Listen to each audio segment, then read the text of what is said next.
지금 국회는 사실상 교착 상태입니다. 여야가 이낙연 국무총리 후보자의 국회 임명동의안 처리를 둘러싼 입장 차이를 좁히지 못하면서 사태가 장기화되는 게 아니냐는 우려가 나오고 있습니다. 오늘 혹시 극적인 타결이 가능할지 주목되는 부분인데요. 정의당의 노회찬 원내대표가 연결되어 있습니다. 노 대표님 안녕하세요. 네, 안녕하십니까. 네, 정의당은 이번에 청문위원회 포함이 안 됐는데요. 왜 그런 겁니까? 예. 지금 원내 원내 정당들 수가 이렇게 지난 대선 전후가 늘어나면서 네. 기존의 이 위원 배정하는 공식으로는 정의당이 한 층도 안 돌아가게 되어 있어요. 예. 특히 이제 바른정당 의석수가 좀 줄어들면서 그런 결과가 나와서 저희가 지금 정수를 적용하는 방식에 좀 이제 개선을 요구하고 있는 상황입니다. 그렇군요. 자, 그러면은 거의 이제 청문회 밖에서 이번 청문회를 지켜보시는 건데. 이번 청문회는 그렇습니다. 예. 네. 이낙연 국무총리 후보자 인준 문제 아주 지금 어려운 상황이 됐습니다. 노회찬 대표님 어떻게 보십니까? 네, 저희도 지금 오늘 오후 1시에 그 의원총회를 열어서 이 문제를 논의할 예정이고요. 네. 제가 개인적으로 볼 때는 이것은 분명한 이제 문제는 분명히 있는데, 네. 감점 요인은 분명한 것 같습니다. 그러나 실격 처리할 수준인가에 대해서는 좀 여러 의견이 있는 것 같고요. 네. 우리가 이제 교통법규와 관련한 중과실에 있어서도 과실의 경중에 따라서 과태료부터 면허 취소까지 여러 단계가 있지 않습니까? 네. 이 부분도 좀 그런 부분을 봐야 되는 게 아닌가. 근데 오히려 제가 볼 때는 이낙연 지사의 위장 전입 그 자체만으로보다는 네. 그와 연관해가지고 대통령이 약속한 부분이 있기 때문에 그걸 정치적으로 문제 삼는 지금 상황이 아닌가 싶습니다. 자, 그럼 사실상 지금 한국당 같은 경우에 대통령의 직접 해명, 사실상 사과를 요구하고 있는 것 같은데 지금 청와대는 비서실장이 사과를 했다는 입장이고요. 그렇게까지 할 사안이 아니라는 또 반응을 보이는 것 같습니다. 노 대표님은 어떻게 보십니까? 예, 좀 현실적으로 보자면은 지금 이제 인사청문회가 시작되고 있는 상황 아닙니까? 총리부터 시작해서. 네. 앞으로 이제 20명 넘는 인사청문회 대상들이 사실 있는 겁니다. 그리고 그 경우에 이제 이 문제 등과 관련 5대 인사 배제 원칙 등과 관련해서 다양한 어떤 적용 사례들이 나올 거거든요. 네. 그래서 저는 이낙연 총리 한 명의 문제가 아니고 그와 관련해서 대통령이 국민들에게 내걸었던 5대 인사 배제 원칙을 갖다가 그 원칙만 가지고 지금 적용하기는 힘들게 된 상황이기 때문에 그것을 또 구체화하는 어떤 적용 운용 방침을 책임 있게 빠르게 제시를 해야 될 것 같아요. 그럼 대통령이 직접 해야 된다는 입장이세요? 아니면 그걸 어떤 식으로 발표하든 문재인 정부가 그걸 내놓아야죠. 이걸 첫 인사니까 대충 넘어가자라고 양해를 얻기는 힘들 것 같고요. 그리고 본인들 스스로도 지금 벌써 이제 겸용되는 분들 중에도 위장전입과 관련해서 다양한 케이스가 얘기되고 있지 않습니까? 네. 그럼 이 옥석을 어떻게 구분할 것인가에 대한 좀 세밀한 지침을 갖다가 국민들에게 발표하고 양해를 구해야 되고 또 그 공약에 대한 기대감이 일정하게 있었기 때문에 그 기대감과 다르게 적용될 수밖에 없는 상황에서는 국민들에게 유감을 표시하고 양해를 구하는 게 마땅하다고 봅니다. 지금 이제 대표님 말씀 들어보면은 대통령이 꼭 직접 해명을 안 하더라도 어떤 방식으로든 입장을 내놔야 한다. 이렇게 보면 되겠습니까? 네, 그렇습니다. 그래서 지난 주말에 비서실장의 해명만 가지고 부족한 거는 이미 현실이 되고 있기 때문에 그보다는 좀 더 책임 있게 인사 원칙을 갖다가 어떻게 적용시켜 나갈 것인지에 대해서 좀 소상하게 국민들에게 말씀드리고 또 그것이 대선 때 공약과의 어떤 변경된 거 아니냐라는 그런 문제 제기에 대해서도 양해를 구해야 된다고 봅니다. 네. 사실 이제 후보자별로 지금 여러 가지 문제가 지금 드러났기 때문에 건건별로 좀 여쭤봐야 될 부분이 있는 것 같습니다. 먼저 강경화 외교부 장관 후보자인데 지금 증여세를 뒤늦게 납부했다는 논란도 있지만은 기존의 위장 전입 문제 좀 계속 좀 사안이 커지는 양상인 것 같은데요. 어떻게 보고 계십니까? 예, 저도 처음에 청와대 인사수석이 발표한 거라면은 과거의 이제 위장전입 예하고 좀 다르지 않느냐. 그러나 좀 구체적으로 들여다봐야 되겠다라고 말씀을 드린 바가 있는데 이 부분은 지금 새로운 게 자꾸 나오기 때문에 이 청문회에서 본인의 소명을 갖다가 듣고 좀 더 따져봐야 될 여지가 있다고 보여지고요. 네. 그렇습니다. 아, 그렇군요. 그러면 전 이화여고 교장이 전세권을 가진 집에 주소를 옮긴 것 자체 오늘 이제 기사가 나왔는데요. 여기에 대해서 좀 어떻게 보십니까? 의견 있으세요? 그러니까 그게 왜 처음에는 친척집이라고 얘기를 했고 저도 그렇게 들은 기억이 나는데 그러면 그 해명 친척집이었다는 설명과 이화여고 전 교장이 그 전세권자에 따른 사실과는 어떤 관계에 있는 것인지 이 부분은 본인의 소명을 더 들어봐야 되겠습니다. 네. 자, 김상조 공정거래위원장 후보자 같은 경우에 이제 해외 연수 시기와 맞물려서 이제 우편물 수령을 위해서 주소를 옮겼던 것이라는 해명을 내놨습니다. 여기에 대해서는 어떻게 보십니까? 네, 그 부분은 제가 이제 해명을 쭉 보니까 이 단순 주소 불일치의 문제, 그러니까 당연히 뭐 주민등록법 위반이죠.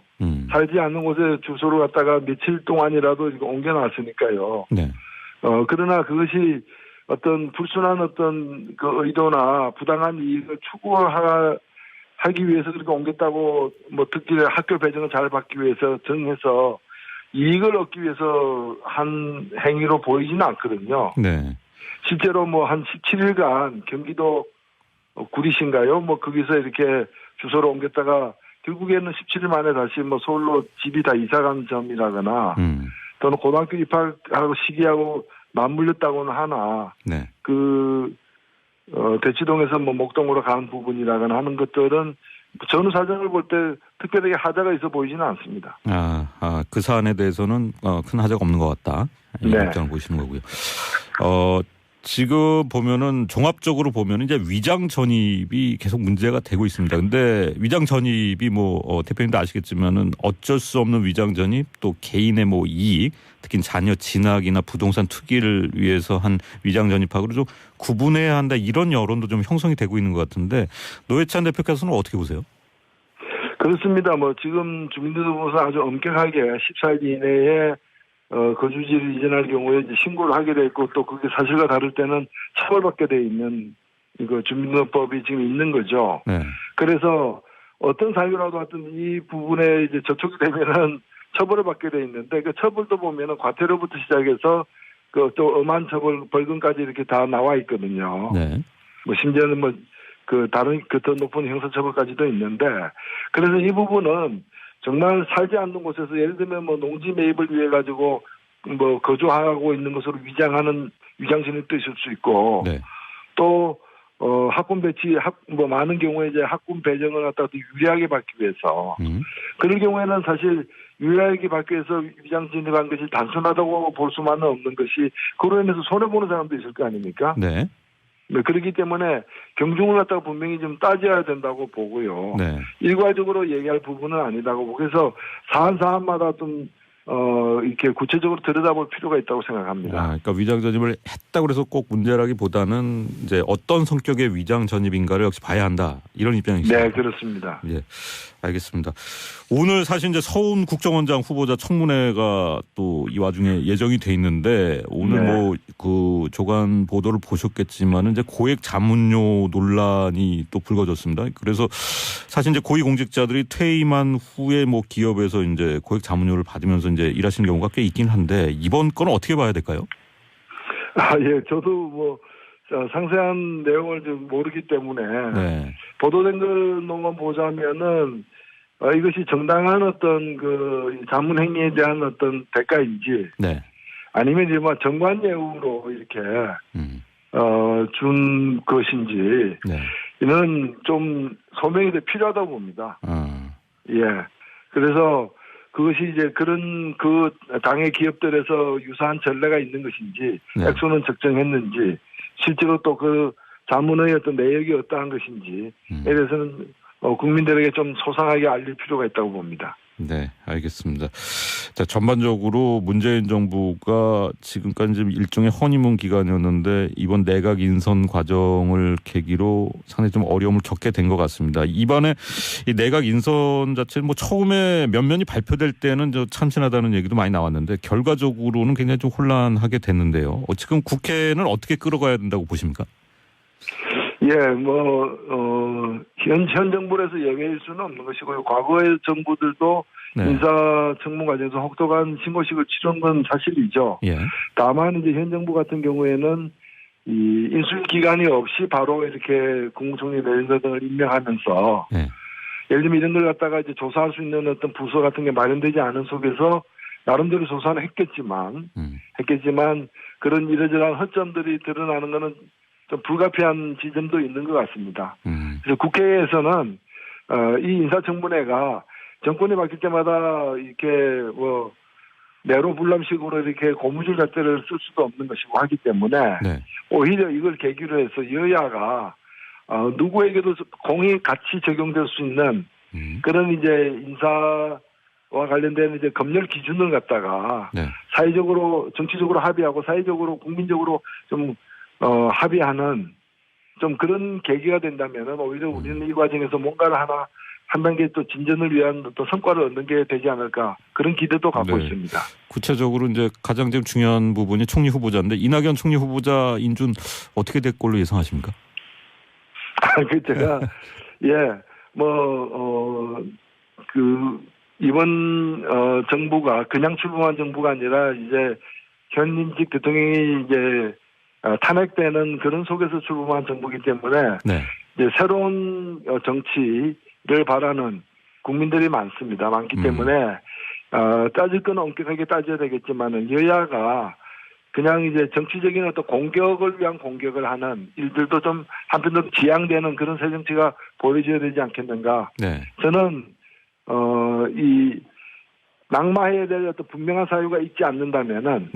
이 문제는 이 문제대로 임명 재청에 대한 이제 동의는 처리를 하되 네. 이 과정에서 이제 대통령의 공약이 문제가 된 부분에 있어서는 그 공약을 더 구체화해서 제시하면서 국민들의 청와대가 국민들의 이제 동의를 얻고 양해를 구하는 그런 과정이 수반돼야 된다고 봅니다. 네. 그러니까 공격을 위한 공격을 하는 경향이 좀 있다라고 느끼시는 건가요? 지금 이낙연 총리 후보자 같은 경우에는?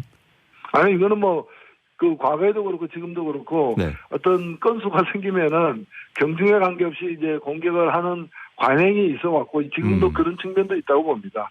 네. 저는 그러나 물론 아무 문제가 없는데 이 지금 소동이 벌어진 건 아니지 않습니까? 알겠습니다. 예. 다만 이제 경중은 가리자 옥석은 구분하자는 것이죠. 네, 알겠습니다. 오늘 아침 말씀 감사합니다.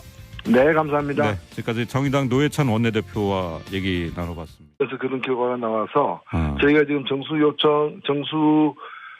적용하는 방식에 좀 이제 개선을 요구하고 있는 상황입니다. 그렇군요. 자, 그러면은 거의 이제 청문회 밖에서 이번 청문회를 지켜보시는 건데. 이번 청문회는 그렇습니다. 예. 네. 이낙연 국무총리 후보자 인준 문제 아주 지금 어려운 상황이 됐습니다. 노회찬 대표님 어떻게 보십니까? 네, 저희도 지금 오늘 오후 1시에 그 의원총회를 열어서 이 문제는 논의할 예정이고요. 네. 제가 개인적으로 볼 때는, 이것은 분명한 이제 문제는 분명히 있는데, 네. 감점 요인은 분명한 것 같습니다. 그러나 실격 처리할 수준인가에 대해서는 좀 여러 의견이 있는 것 같고요. 지금 국회는 사실상 교착 상태입니다.